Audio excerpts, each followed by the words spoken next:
Assalamualaikum warahmatullahi wabarakatuh. Alhamdulillah. Selalu saja kita memanjatkan puja dan puji kita kehadirat Allah Subhanahu wa taala. Zat yang paling pantas, yang paling layak untuk disembah, ditunduki, dicintai, dihormati dan juga ditakuti. Karena Dia satu-satunya yang menciptakan, yang memiliki, yang mengurus, yang menguasai semua yang di langit, semua yang di bumi dan semua yang di kedalaman lautan. Serta Dia telah menggantungkan segala kebutuhan kita dengan kalimat sederhana namun penuh dengan berkah. Dalam memuji namanya, Alhamdulillah. Maka sangat wajar kalau kita selalu ucapkan kalimat ini. Juga kita panjatkan salam hormat kita kepada manusia terbaik yang diutus oleh Sang Pencipta Allah secara langsung. Untuk seluruh umat manusia, bahkan seluruh jin. Untuk membawa hukum halal haramnya Sang Pencipta. Sehingga kita punya semua panduan hidup. Dan Sang Pencipta Allah bersama malaikatnya mengucapkan salam hormat kepada manusia terbaik ini. Dan jadikan ibadah untuk orang beriman, maka sangat wajar kalau kita selalu membacakan salawat dan taslim atas Nabi besar Muhammad sallallahu alaihi wasallam. Mungkin ada di antara teman-teman yang berkeluh kesah dengan adanya hujan. Ini harus diperbaiki kalau memang terjadi. Karena hujan adalah rahmat dari langit. Baginda Nabi SAW kalau turun hujan seperti ini, malah sengaja membuka imamahnya, tutup kepalanya dan membasahkan kepala beliau SAW. Bahkan membiarkan sebagian air masuk ke dalam tubuhnya. Pada saat ditanya kenapa ya Rasulullah, beliau mengatakan ini rahmat. Air ini baru saja turun dari rahmat Tuhannya. Maksudnya adalah air ini baru habis selesai difilter baru dan sekarang layak digunakan lagi. Karena tidak ada air yang baru di muka bumi ini. Air yang digunakan dari zaman dulu awal diciptakan langit dan bumi, ya ini airnya. Didaur ulang terus. Dan hujan adalah cara satu-satunya yang diciptakan oleh Allah untuk itu. Makanya salah satu doa mustajab kalau hujan sedang turun. Malah berdoa dan bersyukur kepada Allah. Mungkin sebagian aktivitas kita terhambat, tetapi karunia Allah diterima. Dan di sini Allah menguji siapa yang masih tetap bersabar untuk mendatangi majelis ilmu, beribadah, hadir di masjid. Kalau baru hujan saja begini sudah nggak datang ke masjid, bagaimana kalau diminta darahnya nanti? Jihad, hah? Siap nggak? Ngomongannya aja. Siap sekarang di sini. Kalau sudah lihat darah depan mata lari. Baiklah, artinya jangan berkeluh kesah. Kita ucapkan Alhamdulillah. Dan di antara doa diajarkan oleh Nabi SAW kalau turun hujan, Allahumma sayyiban nafi'a. Ya Allah jadikanlah hujan ini bermanfaat buat kami. Dalam riwayat lain dikatakan mutirna bifadlillahi wa rahmati. Kami telah diberikan hujan sebagai karunia dan rahmat dari Allah. Baik, melanjutkan bahasan kita saudara seiman. Kitab Minhajul Muslim dan masih pasal yang sama. Masih pasal yang sama. Pasal ke-17 kalau nggak salah ya. Membahas tentang beriman akan wajibnya mencintai para sahabat Rasulullah SAW. Dan sudah selesai kita bahas serta keutamaan mereka. Kemudian menghormati para ulama. Juga sudah kita jelaskan. Serta sekarang kita masuk penutupan pasal kita, wajibnya patuh dan taat kepada para pemimpin muslim. Berbicara masalah kepemimpinan saudaraku seiman, dalam Islam pemimpin harus ada, tidak boleh tidak ada. Dan ini memang sudah merupakan bagian dari syariat kita. Dimulai dari sholat misalnya kayak tadi, ada imam pemimpin dan harus dipatuhi. Dia takbir, kita takbir, dia ruku, kita ruku. Bahkan kata Nabi SAW, innama ju'ilal imamu liyutamma bihis salah. Imam dijadikan untuk menyempurnakan solat kalian. Bahkan sebagian orang di antara kita tersempurnakan solatnya justru karena sempurnanya solatnya imam. Lalu kriteria imam dalam Islam dijelaskan panjang lebar. Bacaannya paling bagus, tahu rukun dan syarat solat, wajibnya, sunnahnya, hal-hal yang membatalkannya. Jadi ada kepemimpinan dalam sholat. Kemudian kita juga tahu ada namanya amir safar. Kata Nabi SAW, janganlah seseorang di antara kalian safar 3 orang, kecuali sudah menunjuk salah satunya menjadi pemimpin. Dia bilang pergi, pergi, dia bilang duduk, duduk, dia bilang jalan, jalan, pulang, pulang. Kemudian juga yang ketiga kita punya pemimpin dalam perang. Ada panglima perang. Nabi SAW selalu mengamanahkan itu. Ditunjuk, kamu pemimpin, kamu pemimpin. Wajib dipatuhi, gak boleh dilanggar. Mungkin teman-teman masih ingat bagaimana kisah Amr bin As waktu baru 3 bulan masuk Islam. Kemudian di bawah kepemimpinannya ada Umar, ada Abu Bakar, ada Uthman, ada Ali. Sahabat-sahabat senior, tapi wajib dipatuhi. Ya bisa enggak? Dalam rumah tangga ada suami, harus dipatuhi. Istri harus patuh mana suaminya, dia pemimpin. Kalau belum menikah orang tuanya sebagai walinya atau pemimpinnya. Kita tahu juga pemerintahan, ini yang lingkup lebih luas lagi. Nabi SAW mencontohkan jadi pemimpin.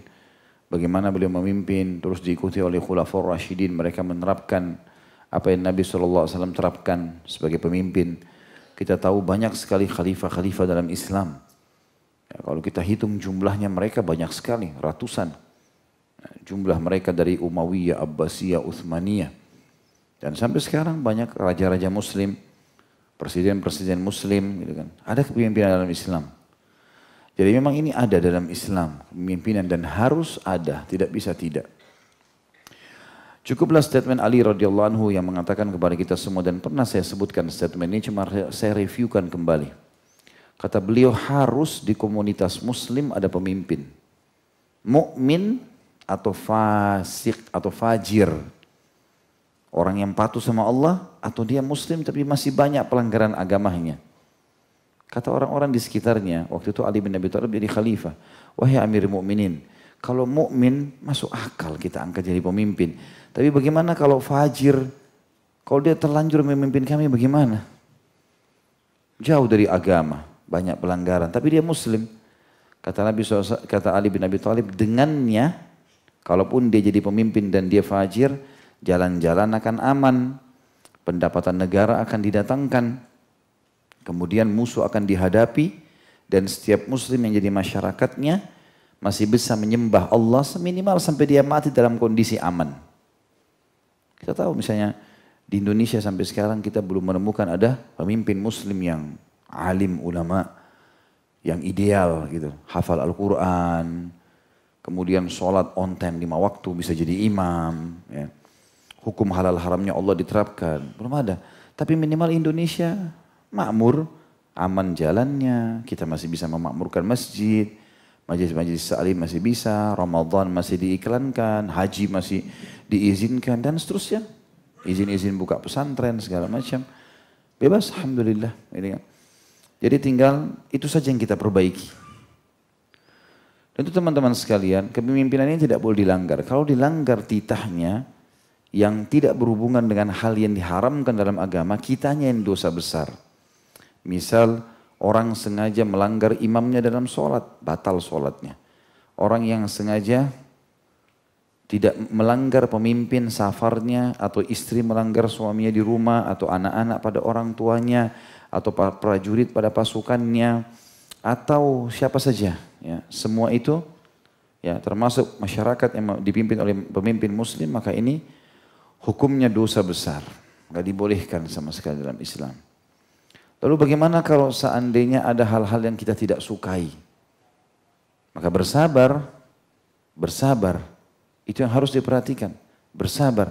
Karena bersabar di bawah kepemimpinan orang yang fasik atau fajir lebih afdal daripada pemberontakan terhadapnya. Pemberontakan mendatangkan banyak mafsadah, banyak kerusakan.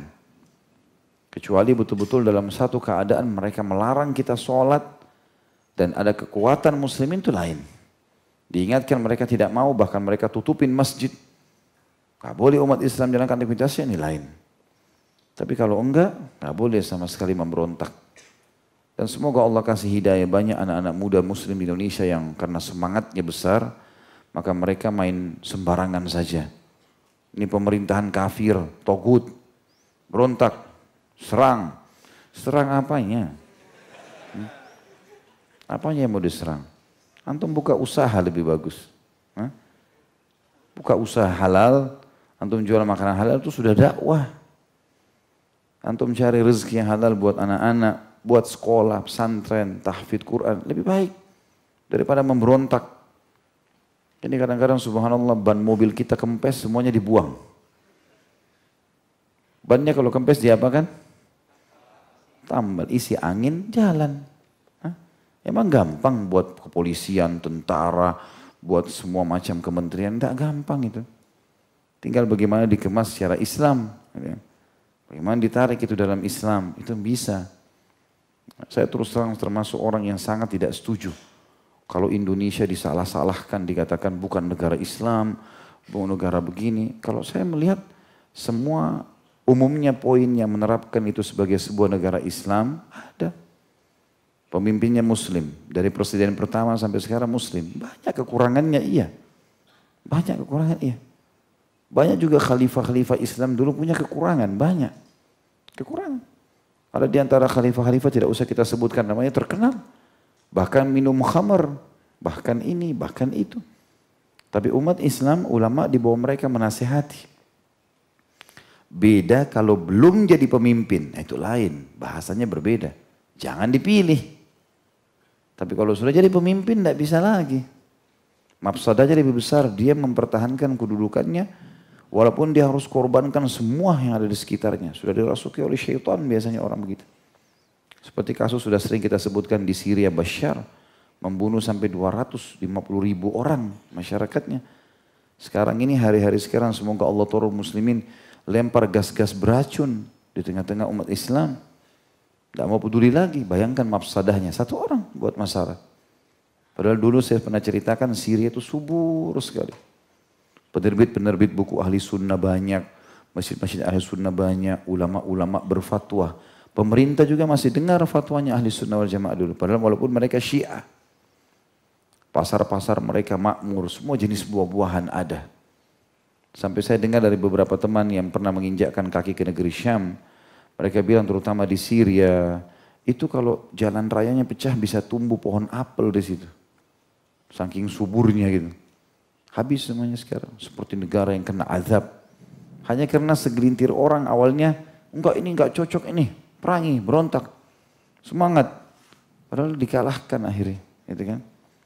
Semoga Allah berikan pertolongan, tapi kita ambil pelajaran. Ini bukan masalah menyalahkan individu atau kelompok. Kita mendoakan agar perjuangan umat Islam dimenangkan. Tapi kita di negara yang lagi aman seperti sekarang, ambil pelajaran. Jangan akhirnya sembraut, sembarangan melangkah, umat dikorbankan. Masjid-masjid jadi korban, dan seterusnya. Ini masalah ini. Makanya ada sikap terhadap pemimpin muslim atau ulil amr. Dan itu yang akan kita bahas malam ini. Syekh Abu Bakar Jazair rahimahullah mengatakan, adapun sikap terhadap para pemimpin kaum muslimin atau ulil amr yang sudah jadi ulil amr, yang sudah jadi pemimpin, maka seseorang muslim wajib yang pertama berkeyakinan akan wajibnya taat kepada mereka. Karena firman Allah berbunyi dalam surah An-Nisa ayat 59, A'udzu billahi minasyaitonir rajim, ya ayyuhalladzina amanu atiullaha wa atiur rasulah wa ulil amri minkum. Hai orang yang beriman, taatilah Allah, taatilah Rasulnya, dan ulil amri di antara kalian. Kalimat ulil amr teman-teman sekalian, ada yang mendefinisikan, enggak ini tidak masuk Indonesia ulil amr. Dari mana enggak masuk? Ulil amr adalah orang-orang yang sudah disepakati oleh umumnya muslimin jadi pemimpin. Itu istilah ulil amr sederhana sekali kok. Udah seperti itu, siapa yang sah, kata Ibnu Umar radhiyallahu anhu, siapa yang sah telah terpilih oleh komunitas yang mayoritas, maka kami bersamanya. Dan itu ulil amr. Itulah yang Ibnu Umar sampaikan dalam banyak statementnya. Ada satu buku ditulis oleh para ulama, bagus sekali. Saya lupa nama pengarangnya, tapi judulnya di dalam bahasa Indonesia itu bagaimana kalau penguasa zalim. Panjang lebar dari dalil syar'i yang dipaparkan oleh beliau, termasuk banyak sekali statement Abdullah bin Umar radhiyallahu anhuma yang betul-betul menunjukkan di akhir hidup beliau, bagaimana seorang muslim tidak boleh memberontak dari pemerintah yang sudah ada. Karena mudaratnya lebih besar. Bahkan beliau mengatakan, nahnu ma'a man ghalab. Kami akan selalu bersama dengan orang yang sudah menang. Demi maslahat umat. Demi untuk maslahat umat. Bukan ego pribadi, individu, emosional sementara. Nggak bisa.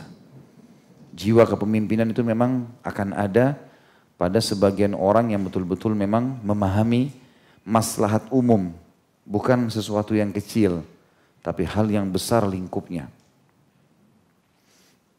Juga sabda Nabi sallallahu alaihi wasallam di dalam hadis yang sahih riwayat Bukhari nomor 693, "Isma'u wa ati'u wa in ta'ammara 'alaikum 'abdun habasyiyun ka'anna ra'sahu zabibah."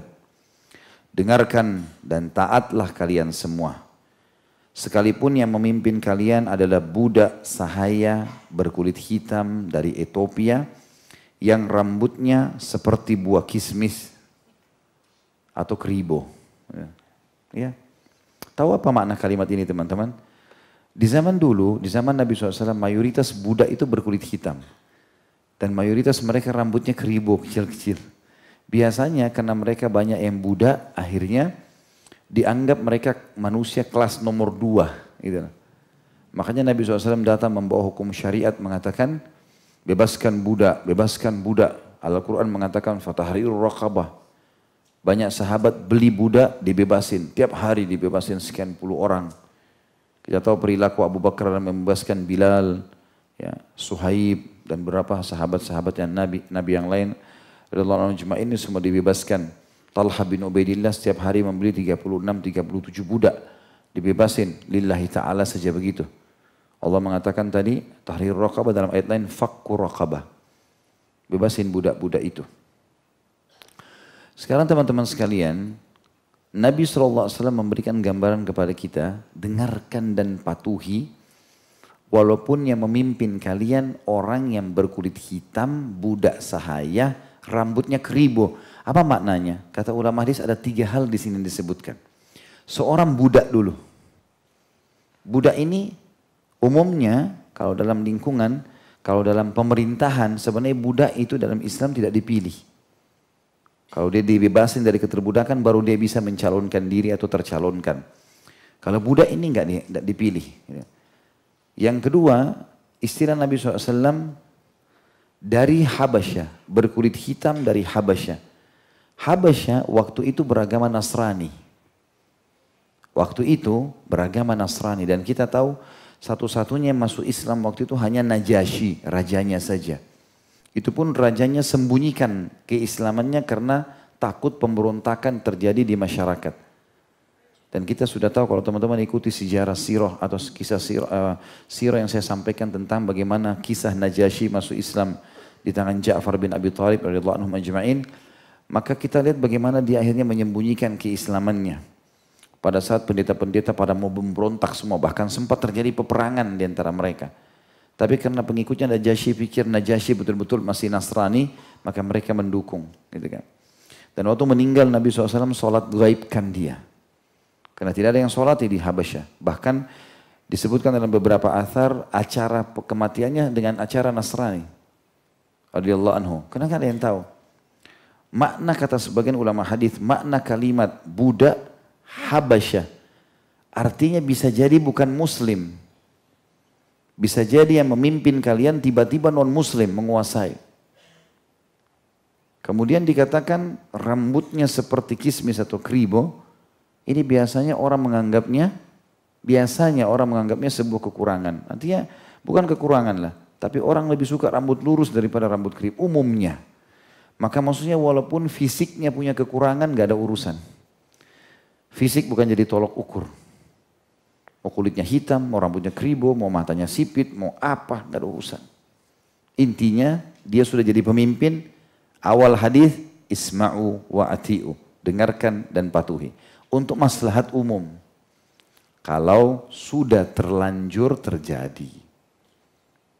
Gak bisa lagi. Sekarang masyarakat muslim di Palestina, mereka mau melawan gak bisa.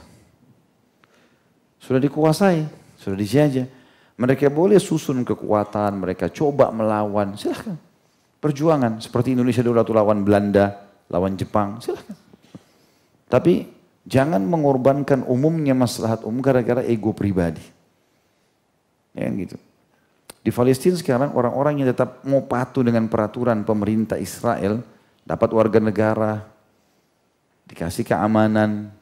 Kami waktu umroh ke sana, muslim-muslim yang tidak memberontak dari pemerintah mereka, kayak kita dulu tuh zaman Belanda, dikasih boleh buka usaha hotel, boleh buka usaha travel, boleh buka restoran, boleh buka segala macam. Betul, ini dijajah, iya betul. Kita juga jengkel, iya. Tapi sekarang terlanjur, meja ini terlanjur tertumpah air. Antum marah, airnya nggak masuk lagi ke gelasnya. Hah? Caranya keringkan itu. Baru kita pikir ngisi kembali gelas air itu. Bisa tangkap nggak ini? Allahu a'lam. 3-4 bisa di belakang melangok semua.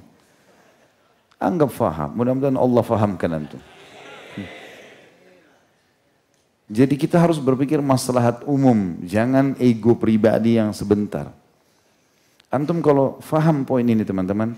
Sedikit ada cekcok sama istri, antum akan lihat maslahat umumnya. Oh maslahat umumnya, gak boleh saya juga terbawa emosi. Kalau antum terbawa emosi sama dengan istri antum, tiap hari antum tolak ini. Cerai. Kalau istri antum biasa ucapin itu, pulangkan saya, ceraikan saya. Antum ketawa saja, senyum saya. Pikir maslahat umumnya. Jadi memang kita harus lihat maslahat umum. Dan itulah yang kita maksudkan dari tadi. Antum kalau hadapi sebuah kasus masalah, kalau sudah terjadi, bedakan masalah belum terjadi dan kalau sudah terjadi. Belum terjadi, kita bisa pikirkan, belum hujan, siapkan payung, pilih jalan-jalan yang mungkin tidak banjir sebelum hujan. Tapi kalau sudah hujan, udah kita harus memikirkan mana yang terbaik sekarang. Dengan hujan sudah terjadi. Sudah mengerti? Allahu a'lam. Anggaplah. Kalau sudah paham jangan memberontak lagi ya. Berontak ada saatnya, tenang saja. Allah akan bukain pintu-pintu jihad pada waktunya dan tempatnya. Yang benar. Nah kalau yang benar silakan di saf pertama. Nanti saya mau lihat nih, kalau Allah bukain jihad betul di saf pertama enggak ini yang ribut-ribut nih. Tahu-taunya pulang kampung sembunyi. Hah? Sekarang semangat ini, di depan enggak nanti. Hah? Keluar-keluar ribut sana sini tapi enggak ada hasilnya untuk apa ini. Semoga Allah kasih deh. Sekali lagi saya enggak sebut nama, saya enggak sebut nama kelompok secara global. Karena kita mencintai sama muslim, tapi kita berharap jangan ada yang terpengaruh dengan ide-ide yang cuma panas sementara, tapi akhirnya mudarat besar terjadi pada umat. Juga kata Nabi SAW di dalam hadis riwayat Bukhari nomor 7137, Man ata'ani faqad ata' Allah, wa man asani faqad asa Allah, wa man ata'a amiri faqad ata'ani, wa man asa amiri faqad asani. Barang siapa yang taat kepadaku berarti ia taat kepada Allah. Dan barang siapa durhaka kepadaku berarti ia durhaka kepada Allah. Salah satu yang Nabi SAW sampaikan tadi, hadis sebelumnya. Dengarkan, patuhi. Dua hadis ini berentetan ya. Syekh Abu Bakar rahimahullah memilih dalil ini bukan hanya sekedar kebetulan teringat. Beliau sengaja susun. Hadis sebelumnya, dengarkan, patuhi, walaupun pemimpin kalian kulit hitam dari Habasyah, keribo. Sudah kita jelaskan. Lalu beliau angkat hadis yang lain. Siapa yang mentaatiku, tadi Nabi sudah sampaikan perintahnya. Dia telah mentaati Allah. Siapa yang durhaka padaku, aku sudah bilang dengar, dia nggak mau. Durhaka kepada Allah. Lalu Nabi SAW mengatakan, dan siapa yang taat kepada amirku, pemimpin daerah yang aku angkat, berarti ia taat kepadaku, dan barang siapa yang durhaka kepada pemimpin daerah yang aku angkat, berarti ia mendurhakaiku. Maksudnya adalah tradisi baginda Nabi SAW, setiap kali beliau meninggalkan Madinah, pasti beliau tinggalkan penggantinya. jadi pemimpin. Jadi Nabi SAW wasiatkan sebelum keluar, ingat siapa yang taat sama aku taat kepada Allah. Siapa yang durhaka pada aku durhaka pada Allah. Ini pemimpin yang saya tunjuk sekarang, biasanya Ibnu Ummul Maktum. Waktu di Mekah, beliau pergi ke perang Hunain, ya, di lembah Hunain, antara Mekah sama Taif, gitu kan. Beliau meninggalkan Utad radhiyallahu anhu, salah satu anak muda Mekah yang baru masuk Islam. Tunjuk jadi pemimpin, wajib seluruh Mekah patuh padanya, seluruh muslimin, gitu kan, patuh padanya. Maka ini termasuk yang dimaksudkan Nabi SAW menunjuk. Artinya kalau ada seorang presiden muslim, khalifah kah nanti satu waktu atau raja, dia mau keluar kota, dia mau keluar negeri, dia amanahkan ke satu orang untuk menjadi pengganti posisinya, tetap sama hukumnya. Wajib dipatuhi. Patuh pada ini berarti patuh pada yang di sana. Jelas ini? Alhamdulillah. Suara-suara bujang kayaknya ini yang keras-keras. Masih semangat. Kalau sudah nikah, ya jelas. Kecil takut tinggalkan istrinya kalau jihad.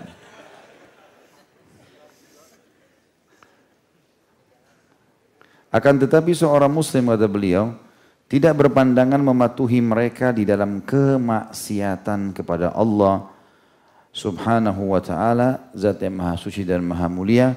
Karena taat dan patuh kepada Allah didahulukan atas ketaatan kepada mereka. Sebagaimana firman Allah dalam surah Al-Mumtahinah ayat 12. A'udzu billahi minasyaitonir rajim wa la ya'sinaka fi ma'ruf al-ayah. Dan ia sekali-kali tidak mendurhakaimu di dalam hal-hal yang ma'ruf. Artinya orang-orang ini semua pengikut Muhammad tidak boleh meninggal, tidak boleh mendengarkan kecuali yang ma'ruf. Ya, semua pemimpin muslim juga begitu. Selama tidak melanggar agama kita ikuti. Kalau tidak kita ingkar mungkar. Nah, ingkar mungkar punya ada tingkatan-tingkatan. Tangan, lisan dan hati. Lihat maslahat dan mudaratnya. Dan ulama sepakat mengatakan tidak boleh ingkar mungkar kalau mendatangkan mungkar yang lebih besar. Berhenti, tidak boleh ingkar mungkar pada saat itu. Kalau mudaratnya lebih besar. Tapi kalau kita yakin, punya power, punya kekuatan, bisa itu baik. Juga dalam sabda baginda Nabi SAW, di dalam hadis yang sahih riwayat Bukhari, nomor 7257 dan Imam Muslim 1840, innamat ta'atu fil ma'ruf. Sesungguhnya ketaatan itu hanya dalam hal yang ma'ruf. Perhatikan kalimat ini, sesungguhnya ketaatan hanya pada yang ma'ruf, ini adalah bahasan secara substansial. Kalau misalnya seorang presiden atau raja menerapkan sebuah hukum kayak di Indonesia misalnya, ada salah satu hukumnya yang bertolak belakang dengan hukum Islam. Itu saja secara substansial yang tidak diikuti, bukan berontak semuanya. Ya. Misal keluar instruksi apa, ini bertolak sama hukum Islam, tapi instruksi yang lain tidak bentrok. Yang kita tolak ini, yang satu ini, bukan karena satu semuanya kita tolak, berontak. Ini kalimat berontak ini harus dihapus baik-baik dari benak kita ini. Karena kalimat berontak ini sering dikumandangkan ke anak-anak muda yang masih semangat-semangat, akhirnya salah langkah. Ya. Sekali lagi, ada saatnya jihad dan pada tempatnya. Tak boleh sembarangan ini teman-teman sekalian. Akhirnya jadi masalah nanti. Kemudian juga sabda Nabi SAW di dalam hadis sahih riwayat Ahmad nomor 1098 dan Al-Hakim juga meriwayatkan dalam kitab Mustadraknya. Kata Nabi SAW, la ta'ata li makhlukin fi ma'siyatil khaliq. Tidak ada ketaatan kepada makhluk dalam hal kemaksiatan kepada Allah. Artinya secara substansial tidak ada ketaatan di situ. Bukan globalnya. Karena kalau kita rentet histori para khulafa, khalifah-khalifah dalam kerajaan-kerajaan Islam, kita akan temukan banyak kesalahan tapi ketaatan terjadi. Dan ulama mengingkar mungkar satu kesalahan yang sedang terjadi atau dua kesalahan itu. Kemudian juga dalam sabda Nabi SAW yang lain, hadis Bukhari Muslim, Imam Bukhari meriwayatkan di nomor 2955. As-sam'u wat-ta'atu 'alal mar'il muslimi fima ahabba wa karih ma lam yu'mar bi ma'siyah. Fa idza umira bi ma'siyatin fala sam'a wala ta'ah. mendengar dan patuh kepada pemimpin adalah kewajiban seorang muslim. Perhatikan makna lafaz hadis di sini ya. Mendengar dan patuh tidak disebutkan pemimpin itu muslim atau tidak. Kalau sudah jadi pemimpin, mendengar dan patuh adalah kewajiban seorang muslim, setiap individu muslim yang jadi masyarakat.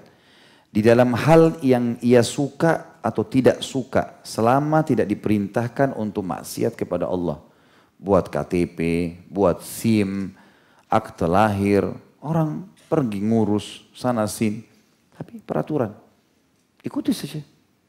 Tidak suka atau suka, rambu-rambu lalu lintas, buru-buru, tapi lampu merah ya berhenti. Ya, kan? Ya, sudah begitu peraturannya. Mau berangkat ada paspor, ya patuh. Suka atau tidak suka, nggak apa-apa. Selama bukan maksiat. Ini nggak perlu diikuti nih, nggak usah buat paspor. Ya sudah, antum sampai tua di Indonesia nggak keluar-keluar. Nggak mau ada akte lahir, ya susah. Gimana caranya? Nggak mungkin. Gitu. Selama itu bukan maksiat kepada Allah. Namun apabila diperintahkan untuk bermaksiat dalam substansial, salah satunya saja. Misal di kantor boleh sholat, tapi nggak boleh begini misalnya. Nah, yang tidak bolehnya itu yang kita soroti. Jangan sengaja dikorek-korek semuanya. Nggak, yang sudah aman sudah nggak ada masalah. Itu orang yang bijak. Kita kalau punya sepotong roti, ada berjamur di ujungnya. Buang semua atau itu saja yang dipotong? Ini berarti saya biasa buang semua ini. Jawabannya ragu. Kalau masih bagus potong yang berjamur saja. Kan gitu. Tadi ban mobil kempes, yang kempes itu yang dikasih angin. Luar biasa kalau mobil dibuang setiap kali kempes. Naik pemimpin, gak bagus. Gemuk-gemuknya disoroti, kurus-kurusnya disoroti. Apalah, ada saja kesalahannya orang dikorek-korek. Biasa orang kalau nonton bola, penontonnya lebih pintar dari pemainnya. Begitu dia tendang meleset, goblok. Padahal belum tentu kalau dia masuk tendang bisa. Mungkin dia lebih jauh lagi tendangannya. Nah, begitu orang banyak. Ada orang baru Allah kasih istri satu, anak dua sudah pusing kepalanya. Terus mau protes pemerintah yang mimpin 200 juta manusia. Ini aja perempuan satu dia bingung urus. Taman rumahnya 5x5 masih kotor kalau kita masuk, nggak bisa diurus. Mau bahas Indonesia yang luas ini. Sadar gak ini? Nah itu masalahnya. Di warung kopi ngomong, di kampus ngomong, di jalanan ngomong semua. Seperti dia paling hebat. Ini semua pemimpin salah semua. Ini yang goblok siapa sebenarnya? Saya nggak tuduh siapapun. Secara umum saya bicara. Karena banyak yang begitu salah-salahin orang. Gitu. Saya kadang-kadang lewat pakai motor pinggir jalan. Bicara masalah politik misalnya. Apa yang di ngertiin masalah politik? Semuanya bicara. Apabila ia diperintahkan untuk maksiat, baru tidak ada kewajiban mendengar dan tidak pula mentaati. Di mana? Di substansial itu. Bukan globalnya. Ya. Kalau nggak paham juga sampai di sini, Allahu a'lam. Contoh roti sudah saya kasih. Contoh bola sudah saya kasih. Contoh mobil sudah. Apalagi Pak ya? Contoh nikah yang belum. Baiklah. Poin kedua. Itu tadi poin pertama. Taat, patuh selama bukan maksiat. Yang kedua, berpandangan haramnya khuruj atau membangkang terhadap mereka atau menyatakan kedurhakaan terhadap mereka.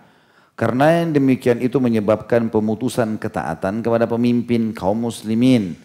Juga karena Rasulullah SAW bersabda, Man kariha min amirihi syai'an falyasbir fa innahu man kharaja minas sultani shibran mata maitatan jahiliyah. Hadis ini riwayat Bukhari nomor 7053, Imam Muslim 1849. Barang siapa yang tidak suka terhadap sesuatu dari kebijakan amirnya, penguasa wilayahnya, maka hendaklah dia berontak atau dia sabar? Bersabar. Nabi bisa bilang berontak, lawan, bakar, bunuh, apalah. Tidak. Sabar. Apa itu sabar teman-teman sekalian? Terima takdir Allah dan ikhtiar cari jalan keluar. Antum bangun tidur sakit flu, tidak usah berkeluh kesah karena flu sudah terjadi. Enggak ada gunanya. Sabar. Oh ini Allah lagi uji saya. Lalu ikhtiar minum air hangat, minum obat. Nah itu sabar. Terlanjur ada ini, baik. Kita terima dulu sebagai cobaan dari Allah. Lalu kita ikhtiar dengan cara-cara yang bijak untuk keluar. Dunia sebentar. Kata Nabi SAW dalam riwayat lain dihasankan oleh Imam Ahmad. Kalau kalian diberikan pemimpin oleh Allah yang zalim, sabarlah. Ya, sabarlah. Karena umurnya juga akan berlalu. Dia mati satu waktu kok. Putar-putar di mana sih? Putar-putar di situ mati juga dia. Habis ceritanya. Gitu kan. Ada orang yang kena cobaan pada saat dia memimpin, ya itu dapat pahala juga kok di sisi Allah. Itu kan. Tetap akan datang. Kita muhasabah, kita perbaiki diri kita. Dan di sini penting sekali teman-teman sekalian. Barang siapa tidak suka terhadap suatu dari kebijakan amirnya, penguasanya, maka hendaklah ia bersabar. Sebab barang siapa yang keluar atau membangkang terhadap penguasa sejengkal saja dan dia mati, mati keadaan jahiliyah. Berontak ribut sana sini, mati dalam keadaan jahiliyah. Ini sabda Nabi SAW, bukan kita karang-karang ini. Berarti kalau antum disuruh pilih ribut atau diam, diam. Memang disuruh di situ poinnya. Bahkan dalam hadis Nabi SAW mengatakan fitnah akan terjadi setelah aku meninggal. Kalau terjadi seseorang di antara kalian, maka patahkanlah pedang-pedang kalian dan masuklah ke dalam rumah-rumah kalian. Kalau sudah terlanjur tersebar fitnah yang besar, udah. Jangan malah kita memperkeruh permasalahan. Akhirnya kita tidak tahu kita ikut kelompok benar atau kelompok salah nih. Kecuali sudah ada fatwa ulama, itu lain.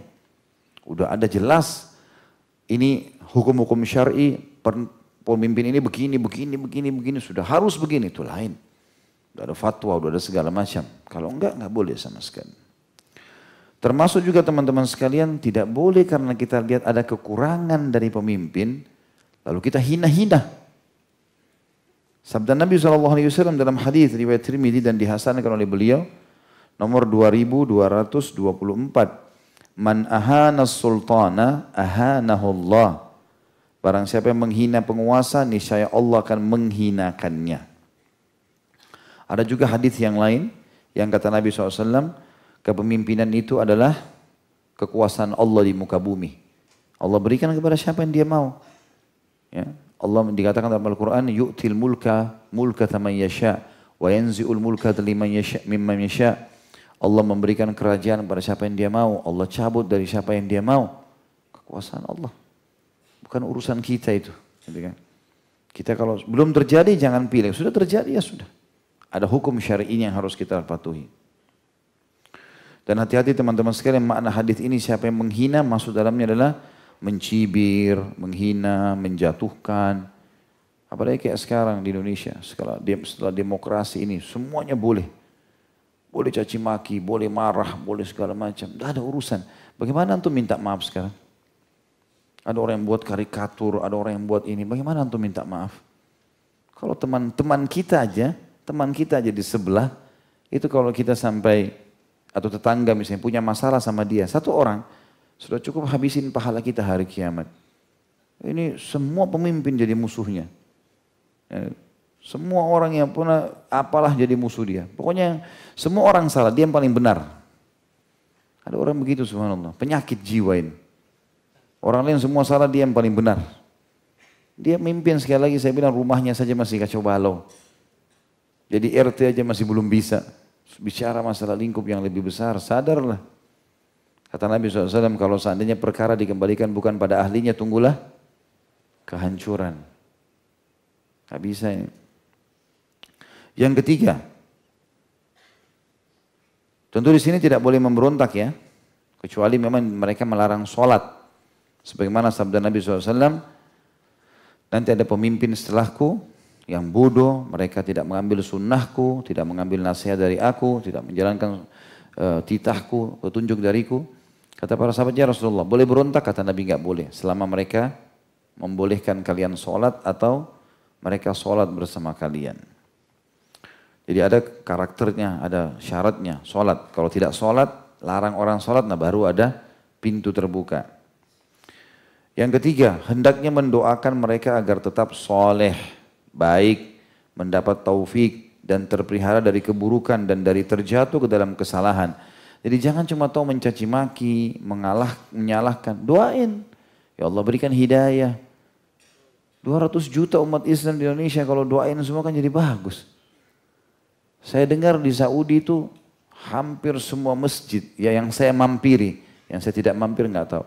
Yang saya mampir kalau khutbah Jumat itu pasti mendoakan tentang raja mereka, pasti. Di antara maknanya, ya Allah tolonglah raja kami, mudahkan dia berada di jalan atas agamamu, berikanlah orang-orang di sekitarnya mengingatkan terhadap agama, buatkan dia baik, bermaslahat buat umat, buat negara dan buat umat. Itu selalu. Bayangkan kalau kita di Jakarta saja ada sekitar 10.000 musola dan masjid, anggap 5.000-nya masjid, sholat Jumat, berarti ada 5.000 khatib. Itu belum Bekasi, belum Tangerang, belum Depok, belum Jawa Barat, belum. Mungkin kalau kita gabung ini bisa 100.000 mungkin ya. Anggaplah semua khatib mungkin 1 juta orang lah khatib.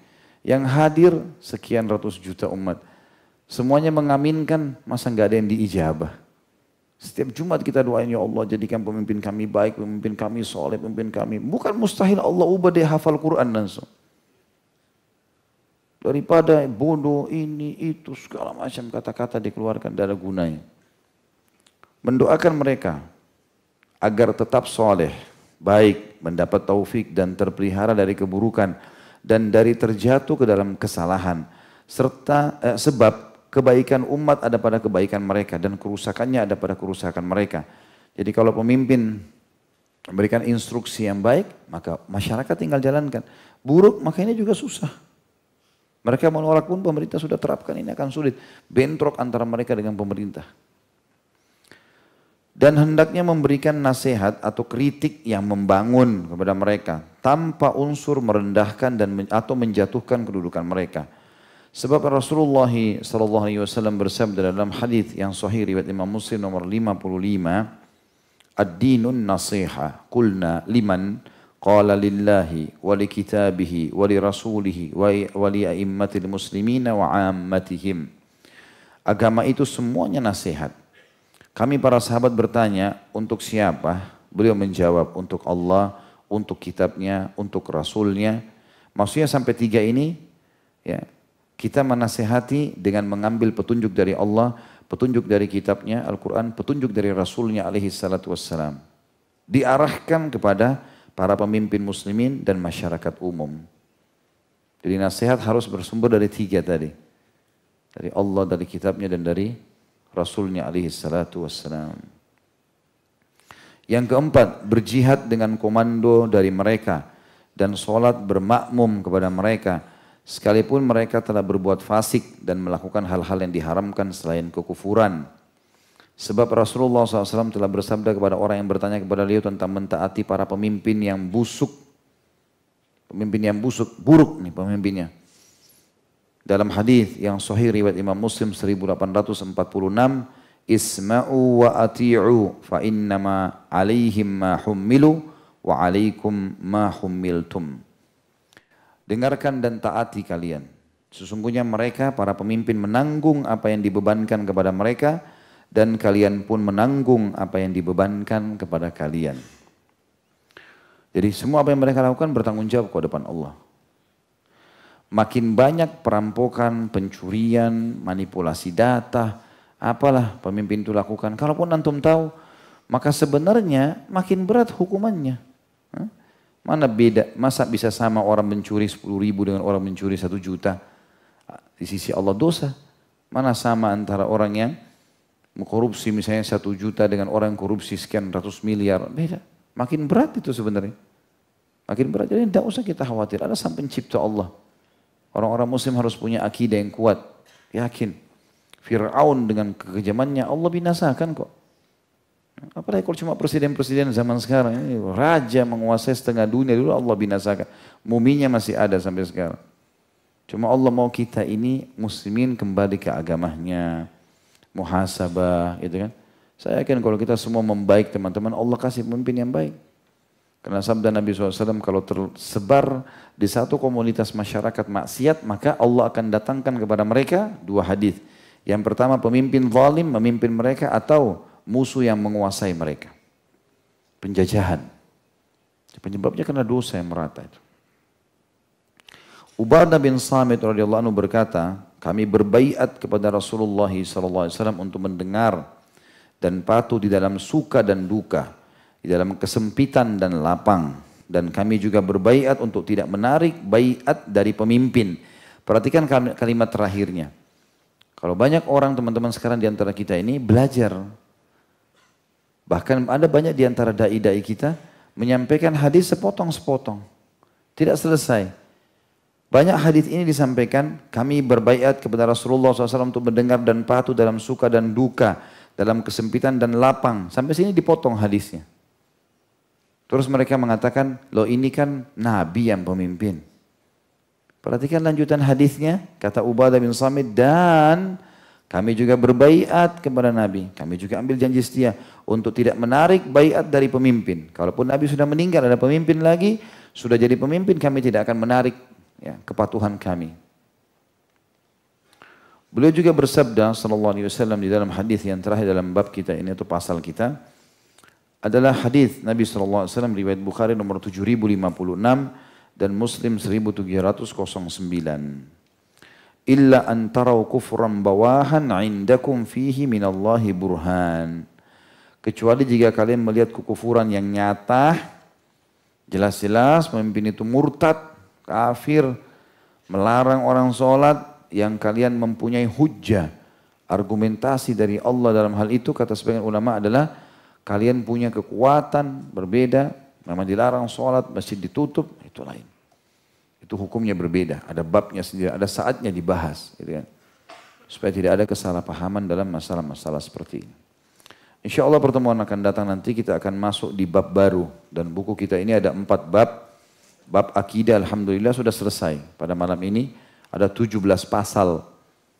Dan kita akan masuk insya Allah bab adab, bab baru. Nanti juga ada 5 bab ya. Jadi bab akidah sudah selesai 17 pasal. Nanti ada bab adab kalau nggak salah ini 14 pasal. Ada bab akhlak. Kemudian ada bab fikih. Fikihnya dibagi 2. Fikih ibadah dan fikih muamalah. Itu isinya buku kita ini. Allahu a'lam. Mungkin begitu saja teman-teman sekalian, kita berdoa kepada Allah SWT, semoga majelis kita diberkahi olehnya, jadikan sebagai tambahan amal kita pada hari kiamat, dan semoga seluruh amal yang pernah kita kerjakan diterima dengan kemahamurahannya, dan semua dosa yang pernah kita kerjakan juga dimaafkan dan diganti menjadi pahala dengan kemahamurahannya. Dan semoga semua yang sakit disembuhkan penyakitnya, terlilit utang dilunasi utangnya, dan semua masalah yang sedang dihadapi diselesaikan oleh Allah dengan kemaha lembutnya. Dan juga kita berdoa agar Indonesia menjadi negara yang aman, damai, tentram, dan seluruh muslimin bersatu di bawah ukhuwah Islamiyah dan diangkat perselisihan di antara mereka dan ibadah mereka kembali kepada Al-Quran dan Sunnah. Dan apapun dan siapapun yang berusaha mengganggu kaum muslimin dikembalikan seluruh tipu dayanya kepada mereka sendiri. Dan juga kita mendoakan saudara kita di Palestina, di Syria, di Yaman, di Irak, di Myanmar, di Ahsa, dimanapun mereka berada sedang tertindas. Semoga Allah ikhlaskan niat mereka, terima para syuhada mereka, mudahkan Islam di tangan mereka dan tangan kita semua. Dan semoga Allah partisipasikan kita bersama mereka di pahala baik dengan doa, dengan harta juga dengan jiwa kita. Dan semoga Allah dengan kemahamurahnya menyatukan kita semua di surga firdausnya tanpa hisab. Mana saja kita di majelis ilmu yang mulia ini. Mungkin begitu saja. Subhanakallahumma bihamdika. Asyhadu an la ilaha illa anta astaghfiruka wa atubu ilaik. Wassalamualaikum warahmatullahi wabarakatuh.